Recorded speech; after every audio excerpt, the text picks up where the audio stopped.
We are so glad you could join us for our online sermon today. Before we hear God's word, we will have scripture read. நீங்கள் இணையம் வழியாக இடம்பெறும் பிரசங்கத்தில் எங்களோடு இணைந்திருப்பதில் நாங்கள் மகிழ்ச்சி அடைகிறோம். ஆண்டவருடைய வார்த்தையை கேட்பதற்கு முன்பாக வேத வாசிப்பு வாசிக்கப்படும். கர்த்தருக்கு ஸ்தோத்திரம். இன்று தேவ செய்திக்கென்று தெரிந்து கொள்ளப்பட்ட வேத பகுதி லூக்கா எழுதின சுவிசேஷம் 12ஆம் அதிகாரம் வசனங்கள் 13-21 வரை. லூக்கா எழுதின சுவிசேஷம் 12ஆம் அதிகாரம் வசனங்கள் 13-21 வரை. புதிய ஏற்பாட்டில் பக்கம் 100. அப்பொழுது ஜனக்கூட்டத்தில் ஒருவன் அவரை நோக்கி, போதகரே, ஆஸ்தியை பாகம் பிரித்து என் வீதத்தை எனக்கு தரும்படி என் சகோதரனுக்கு கட்டளையிட வேண்டும் என்று கேட்டுக்கொண்டான். அதற்கு அவர், மனுஷனே, என்னை உங்களுக்கு நியாயாதிபதியாகவும் பங்கிடுகிறவனாகவும் வைத்தவன் யார் என்றார். பின்பு அவர் அவர்களை நோக்கி, பொருளாசையை குறித்து எச்சரிக்கையாயிருங்கள். ஏனெனில் ஒருவனுக்கு எவ்வளவு திரளான ஆஸ்தி இருந்தாலும் அது அவனுக்கு ஜீவன் அல்ல என்றார். அல்லாமலும் ஒரு உவமையை அவர்களுக்கு சொன்னார். ஐஸ்வர்யம் உள்ள ஒருவனுடைய நிலம் நன்றாய் விளைந்தது.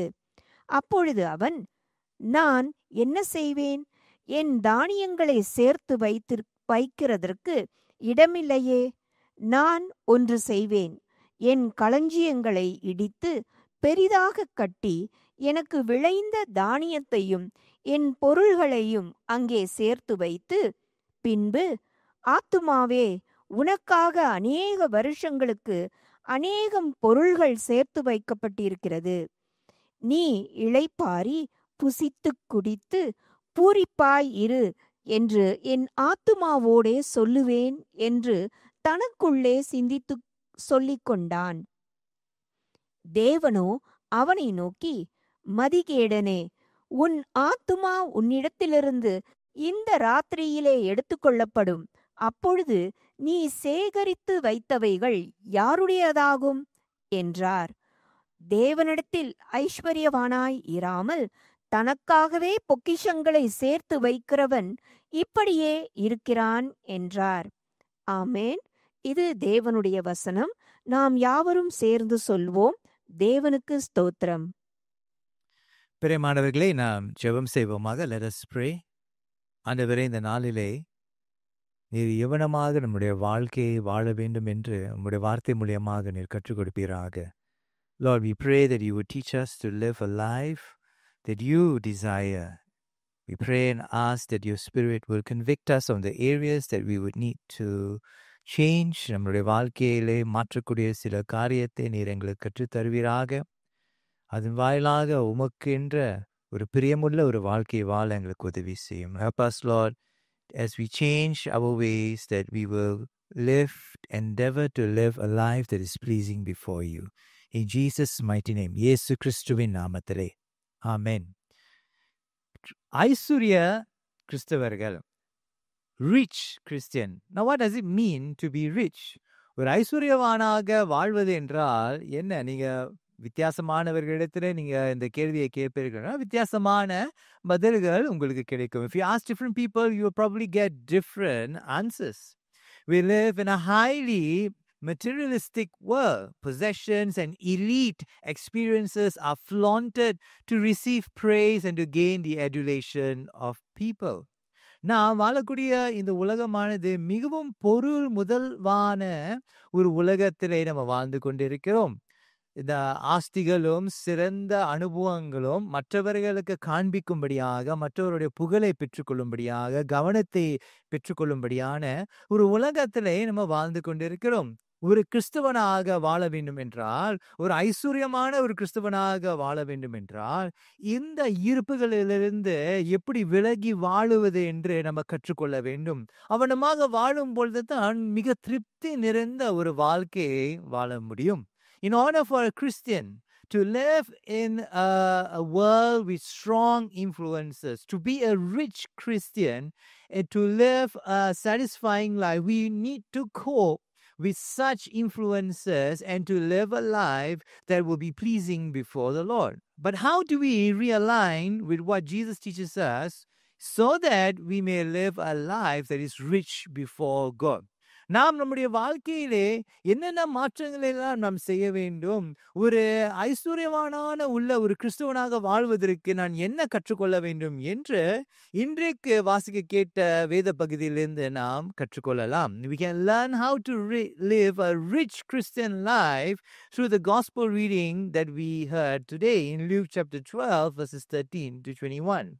In this text, someone in the crowd comes to Jesus and asks him to intervene in a family dispute about possessions. இந்த குடும்பத்தில் இருக்கக்கூடிய பொருளை குறித்து, ஆஸ்தியை குறித்து இயேசு அந்த தீர்வு கொடுக்க வேண்டும் என்ற ஒரு சூழ்நிலையை நம்ம கவனித்து பார்க்கிறோம். அதை நாம் லூக்கா எழுதின சுவிசேஷம் 12ஆம் அதிகாரம் 13வது வசனத்திலே நம்ம கவனிப்போமே. அப்பொழுது ஜனக்கூட்டத்தில் ஒருவன் அவரை நோக்கி, போதகரே, ஆஸ்தியை பாகம் பிரித்து என் வீதத்தை எனக்கு தரும்படி என் சகோதரனுக்கு கட்டளையிட வேண்டும் என்று கேட்டுக்கொண்டான். இந்த சூழ்நிலையை பார்க்கும் பொழுது இயேசு இந்த மனிதன் இந்த கேள்வியை கேட்கும் பொழுது இயேசு இந்த மனிதனுடைய இருதயத்தில் என்ன இருக்கிறது என்று ஆரம்பத்திலே அறிந்திருந்தார். அவனுடைய இருதயத்திலே பொருளாசை இருந்தது. Now Jesus immediately identifies this man's question that comes from a place that's driven by greed. And Jesus identifies this in Luke chapter 12 verse 15. 12ஆம் அதிகாரம் 15வது வசனத்திலே இயேசு இந்த கேள்வி எந்த நிலைமையிலிருந்து வருகிறது என்று இயேசு புரிந்து கொண்டார். அதை வாசிக்க கேட்போமே. பின்பு அவர் அவர்களை நோக்கி, பொருளாசையை குறித்து எச்சரிக்கையாயிருங்கள். ஏனெனில் ஒருவனுக்கு எவ்வளவு திரளான ஆஸ்தி இருந்தாலும் அது அவனுக்கு ஜீவன் அல்ல என்றார். அது அவனுக்கு ஜீவன் அல்ல என்றார். இந்த மனுஷனுடைய வாழ்க்கையிலே பொருளாசை இருக்கிறது என்று அறிந்தும் இயேசு ஒரு உவமையை இந்த மனுஷனுக்கு கற்றுக் கொடுத்து நாம் எப்படிப்பட்ட ஒரு வாழ்க்கையை வாழ வேண்டும் என்று இயேசு கற்றுக் கொடுக்கிறார். In this parable, Jesus refers to a man who was a wealthy farmer whose harvest was so plentiful that he had to build bigger barns to store his crops. இந்த இயேசு இந்த மனுஷனுக்கு ஒரு பாடத்தை கற்றுக் கொடுக்கும்படியாக இருந்தார். அதை ஒரு உவமை மூலியமாக கற்றுக் கொடுத்தார். அந்த உவமையிலே ஒரு ஆஸ்தி நிறைந்த ஒரு விவசாயம் செய்யக்கூடிய ஒரு மனுஷனாக இருந்தான். அவனுடைய விவசாய அந்த காரியங்களிலே அவனுக்கு அதிக பலன் உண்டானது. ஆனா அவனுக்கு வரக்கூடிய அந்த அறுவடையிலே அவன் இருக்கக்கூடிய அந்த களஞ்சியங்கள் பெற்றுக்கொள்ள முடியாத, அதாவது அதை ஏற்றுக்கொள்ள முடியாத ஒரு நிலைமையில் இருந்தனாலே அவன் மிக பெரிதான ஒரு களஞ்சியத்தை கற்றி அவனுடைய அறுவடையெல்லாம் அந்த களஞ்சியங்களுக்குள்ளாக வைக்கும்படியாக அவன் செய்கிறத இந்த சூழ்நிலையை, இந்த செய்கிற இந்த காரியத்தை இந்த உவமை மூலமாக இயேசு சொல்கிறார். In this parable, Jesus uses a wealthy farmer situation where the harvest is so plentiful that his barns could no longer hold the crops. In this parable, God was saying to this man, as he is endeavoring to build bigger barns to hold bigger crops, God says to this man in the parable that he will die that night, and then when he dies, who will these possessions belong to? ஆண்டவர் இந்த உவமை, இயேசு இந்த உவமையை கற்றுக் கொடுக்கும்போது இந்த உவமையிலே ஆண்டவர் அந்த ஐஸ்வர்யவான் உள்ள அந்த விவசாயினிடத்திலே பார்த்து என்ன சொல்கிறார் என்றால், இன்றைக்கு உன்னுடைய ஆத்துமா உன்னிடத்திலிருந்து வரும், உன்னிடத்திலிருந்து பிரிக்கப்படும் என்று சொல்கிறார். அதே 12ஆம் அதிகாரம் 20வது வசனத்தை வாசிக்க கேட்போமே. தேவனோ அவனை நோக்கி, மதிகேடனே, உன் ஆத்துமா உன்னிடத்திலிருந்து இந்த ராத்திரியிலே எடுத்துக்கொள்ளப்படும். அப்பொழுது நீ சேகரித்தவைகள் யாருடையதாகும் என்றார். மதிகேடனே என்று ஆண்டவர் இந்த விவசாயியின் இடத்துல ஐஸ்வர்யமான உள்ள இந்த மனுஷனை பார்த்து, நீ மதிகேடனாக இருக்கிறாய், மதிகேடனை போல நீ வாழ்ந்து கொண்டிருக்கிறாய். He calls him a foolish man, a man that is driven by greed. From Jesus' perspective is foolishness. In this parable, Jesus teaches that he was living a self-centered life that was driven by greed, and Jesus categorizes him as a foolish man. இந்த உவமையிலே இயேசு இந்த மனுஷன், இந்த ஆஸ்தி நிறைந்த இந்த மனுஷனானவன் அவன் சுயநலம் நிறைந்தவனாக இருந்தான், பொருளாசையினாலே வழிநடத்தப்பட்டவனாக இருந்தான். அப்படிப்பட்ட ஒரு மனுஷனை ஆண்டவர் எப்படி அவனை பார்த்து விவரிக்கிறார் என்றால் மதிகேடன் என்று சொல்லி அவனை விவரிக்கிறார். Now consider the words the man uses in the parable in Luke chapter 12:18. இந்த மனுஷன், இந்த ஆஸ்தி நிறைந்த, இந்த உவமையில இருந்த இந்த ஆஸ்தி நிறைந்த இந்த மனுஷன் என்னென்ன வார்த்தைகளை பயன்படுத்தினான் என்று பாருங்களேன். என், எனக்கு, என் என்ற தனக்கு என்று சொல்லக்கூடிய சுயநலம் நிறைந்த வார்த்தைகளை பயன்படுத்துகிறதை நாம் கவனித்து பார்க்கிறோம். We read that the man uses a very self-centered language. He says, my barns, my grain, my goods. The man lived for his enjoyment alone. அந்த மனுஷனானவன் தன்னுடைய சந்தோஷத்துக்காகவே அவன் வாழ்ந்ததை நம்ம கவனித்து பார்க்கிறோம். அதே 12ஆம் அதிகாரம் 18வது வசனத்தை பார்ப்போமே.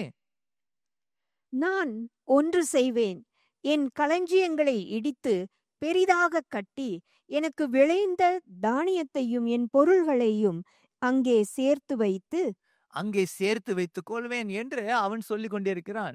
Now this is not what Jesus is all about. Jesus did not live with such a disposition in his life.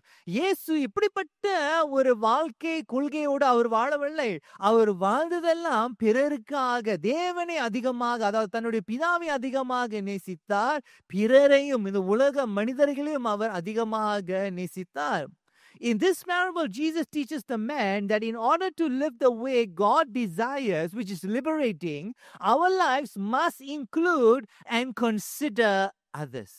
இயேசு இந்த மனுஷன், இந்த ஆஸ்தியை பிரித்துக் கொள்ளும்படியாக வந்த அந்த கேள்வியை கேட்ட அந்த மனுஷனுக்கு இந்த ஓமை மூலியமாக என்ன கற்றுக் கொடுக்கிறார் என்றால், நீ எப்படிப்பட்ட ஒரு வாழ்க்கையை வாழ வேண்டும் என்றால் சுயநலம் நிறைந்த, பொருளாசை நிறைந்த ஒரு வாழ்க்கை வாழக்கூடாது. ஒரு மதிக்கேடனாக நீ வாழக்கூடாது. அதனுடைய வாழ்க்கை எப்படிப்பட்டதாக வாழ வேண்டும் என்றால் தேவன் விரும்பக்கூடியவைகளை வைத்து நீ வாழ வேண்டும்.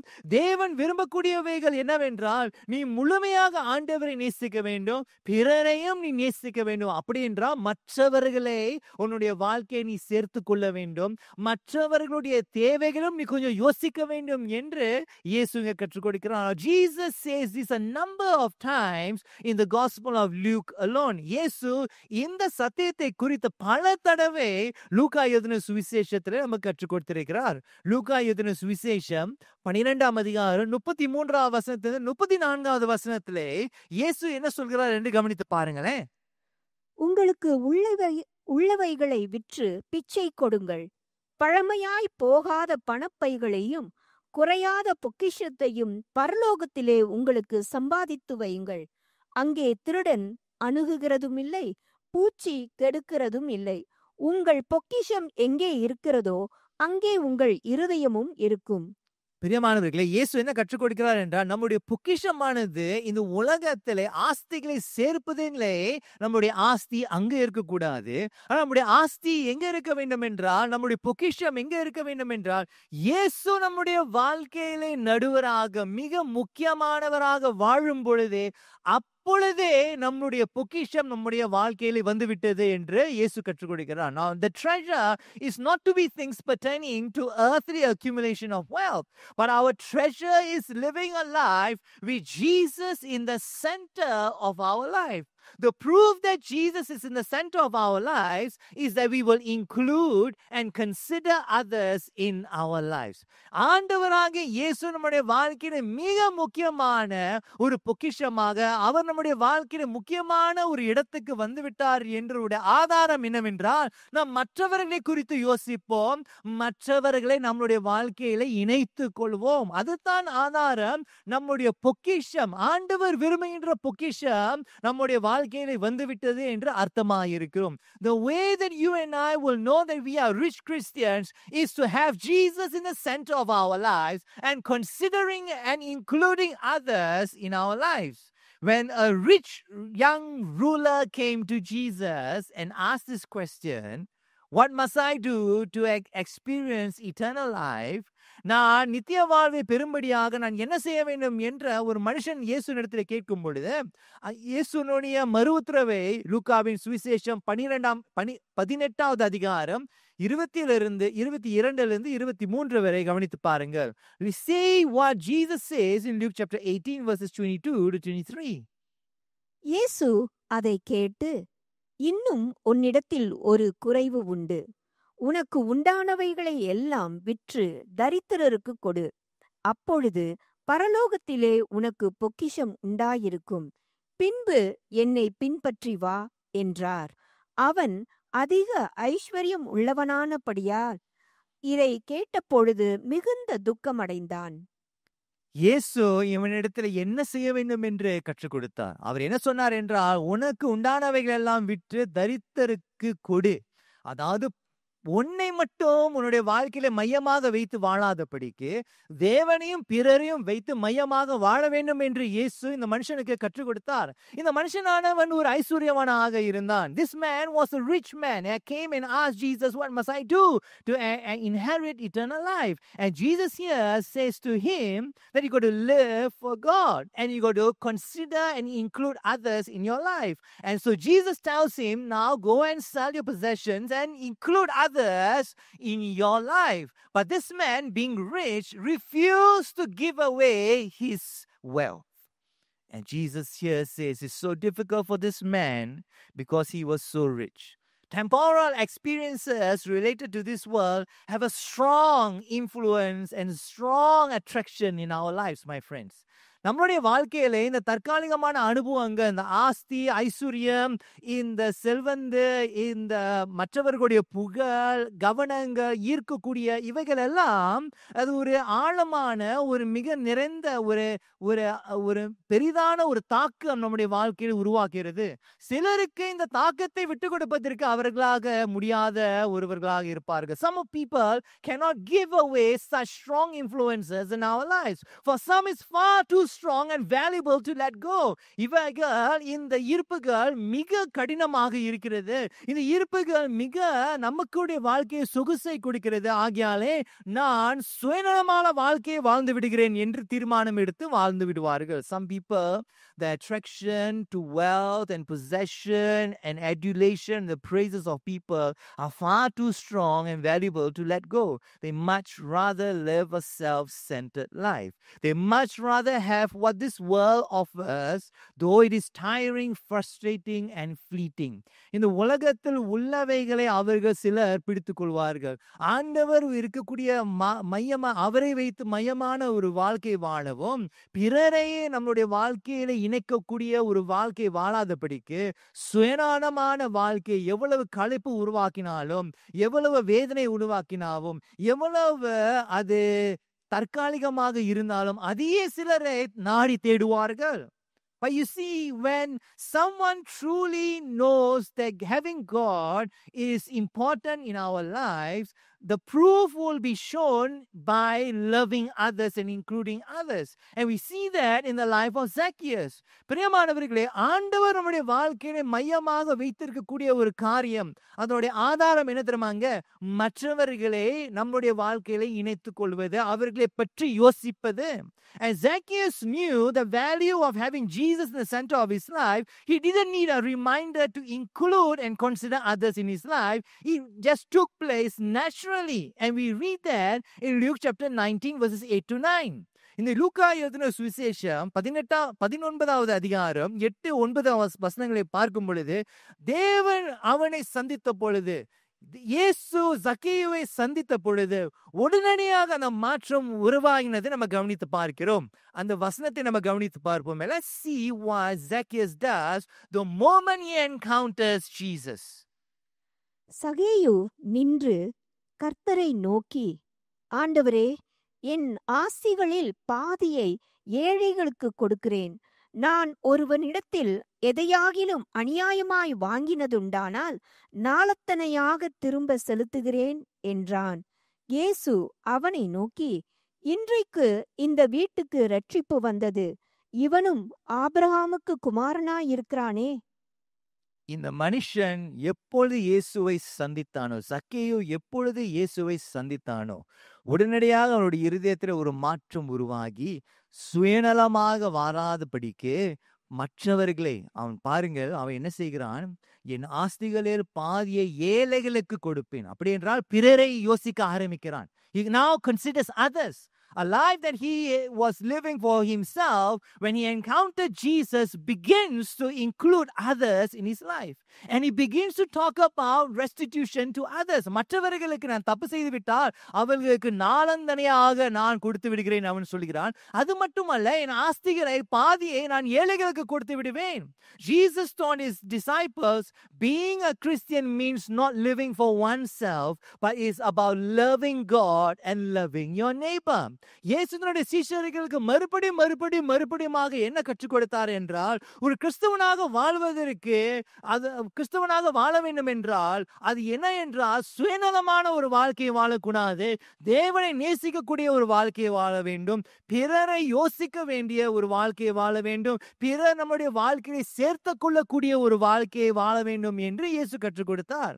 And part of loving your neighbor is to share what you have to meet the needs of others when we encounter them without partiality. Think about the Good Samaritan parable.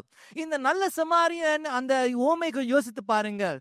பிறரை நேசிப்பது என்று சொல்லும் பொழுது பிறனுடைய தேவையை சந்தித்து, பட்சபாதம் இல்லாத வகையிலே பிறனுடைய தேவையை சந்தித்து வாழ்வது தான் பிறரை நேசிப்பதனுடைய அர்த்தமாக இருக்கிறது. ஆகிய நாம் உண்மையாக இயேசுவை நேசிக்கிறோம், இயேசுவின் வாழ்க்கையில் மிக முக்கியமான ஒரு நபராக வாழ்கிறார் என்றால் அதனுடைய ஆதாரம் என்னவென்றால், பிறரை குறித்து யோசிப்போம், பிறரை நம்முடைய வாழ்க்கைக்குள்ளாக இணைத்துக் கொள்வோம், பிறருடைய தேவையை நம்ம சந்திப்போம். We will look out for one another.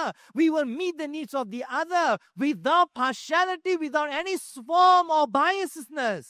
A rich Christian is one who lives his life with Jesus at the center of his or her life.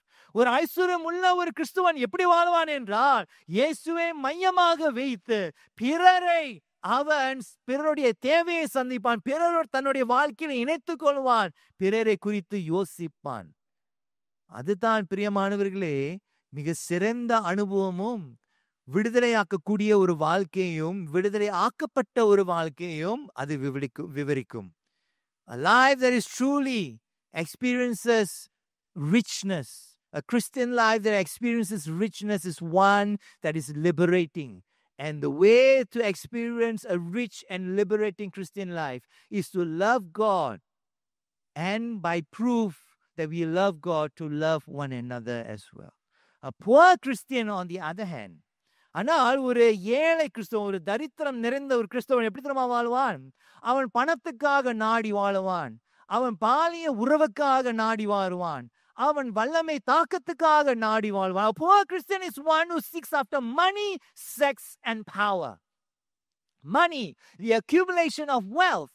Sex, a sexual desire, a satisfaction that comes through fulfilling the sexual desires in one's life. Power, to the accumulation of influence, the generation of recognition, a constant driving after these fleeting things.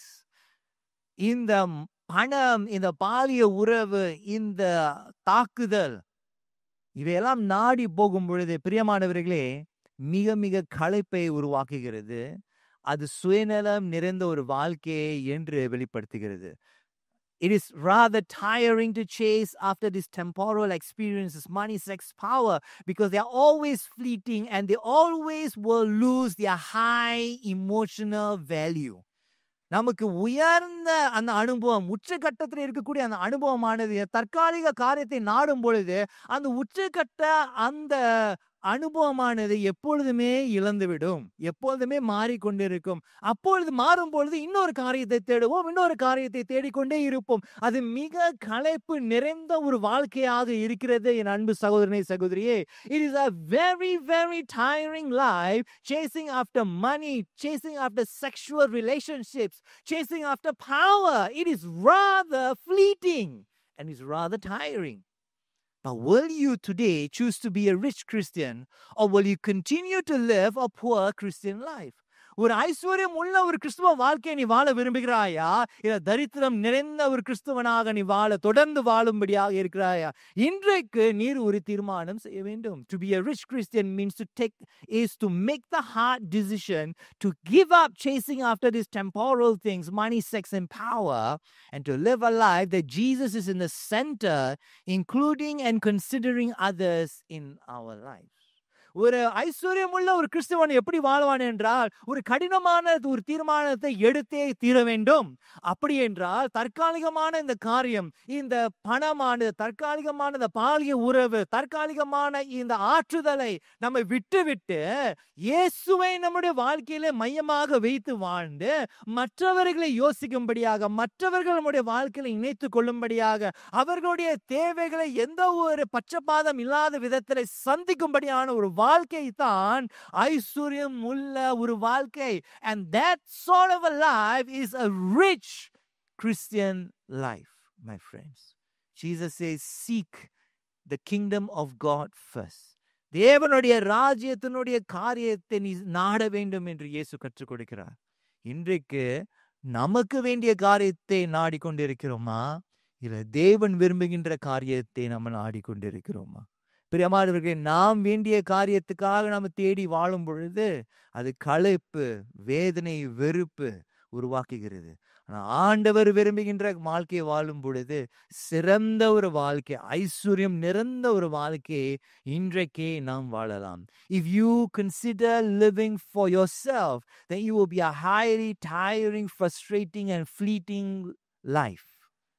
But if you choose what Jesus offers to you today, you and I can experience a rich experience, a liberating life, a life that can truly, you and I can say, is rich and abundant. முழுமை நிறைந்த ஒரு வாழ்க்கை, பரிபூர்ணம் நிறைந்த ஒரு வாழ்க்கை எப்பொழுது வாழ முடியும் என்றால், இயேசு கொடுக்கக்கூடிய ஒரு வாழ்க்கையும் வாழ்க்கை முறையும் கடைபிடிக்கும் பொழுது பரிபூர்ண வாழ்க்கை, ஐஸ்வர்யம் நிறைந்த ஒரு வாழ்க்கையை வாழ முடியும். இன்றைக்கு தீர்மானம் செய்யக்கூடிய ஒரு நாள். Today is a day where you and I need to make that hard decision. Will you choose to make a hard decision today to leave behind that is fleeting and to choose eternal life which is rich and liberating? இன்றைக்கு தற்காலிகமான வாழ்க்கையை விட்டு நிரந்தரமான பரிபூர்ணம் நிறைந்த ஒரு வாழ்க்கையை வாழக்கூடிய ஒரு வாழ்க்கையை தீர்மானிக்க நீ ஆயத்தமாய் இருக்கிறாயா? நீ தீர்மானிப்பாயா? If you choose to live a life that is centered with Jesus, that includes and considers others, I want to lead you in prayer. இன்றைக்கு ஆண்டவரே, ஆண்டவரே, நான் உம்மை நாடி வாழுவேன், அது மட்டுமல்ல மற்றவர்களை யோசிப்பேன், மற்றவர்களை என்னுடைய வாழ்க்கையை இணைத்துக் கொள்வேன், அப்படிப்பட்ட ஒரு வாழ்க்கையை வாழ விரும்புகிறேன் என்று சொல்வீர்களானால் நான் உங்களை ஜெபத்தை நடத்துகிறேன். Let's pray. நாம் ஜெபம் செய்வோம். கண்மலை மீட்புமாயிருக்கின்ற கர்த்தாவே, இந்த நாளிலே உம்மை தேர்ந்தெடுக்கிறோம், உம்முடைய வாழ்க்கை முறையை தேர்ந்தெடுக்கிறோம். Today we choose you, Lord, and we choose your lifestyle. We choose to leave those things behind that causes us to consume by our desires and what that centers life around what we want and what we desire. ஆண்டவரே, நாம் விரும்புகின்ற காரியத்திலே அதுவே மையமாக வைத்து ஒரு சுயநலமான ஒரு வாழ்க்கையை வாழாதபடிக்கு நீர் விரும்புகின்ற ஒரு வாழ்க்கையை வாழ்ந்து ஒரு ஐஸ்வர்யம் உள்ள ஒரு கிறிஸ்தவனாக வாழ எங்களுக்கு உதவி செய்யும்படியாக ஜெபிக்கிறோம். கர்த்தராகிய இயேசு கிறிஸ்துவின் நாமத்தில், in Jesus' mighty name. Amen. Amen. We hope you have been blessed by the word of God today. If you have any questions after hearing the sermon today, or you need someone to talk to, please contact our church office. We would like you to know that you are not alone and that we as a church are willing to journey with you. We hope to be a safe space where you can grow in Christ as a person. We hope you have a great week. God bless you. நீங்கள் கர்த்தருக்குள் ஒரு நபராக வளர்ச்சி அடைவதற்கு உங்களது பாதுகாப்பான இடமாக நாங்கள் இருக்க விரும்புகிறோம். இந்த வாரம் உங்களுக்கு சிறந்த வாரமாக அமையட்டும். ஆண்டவர் உங்களை ஆசீர்வதிப்பாராக.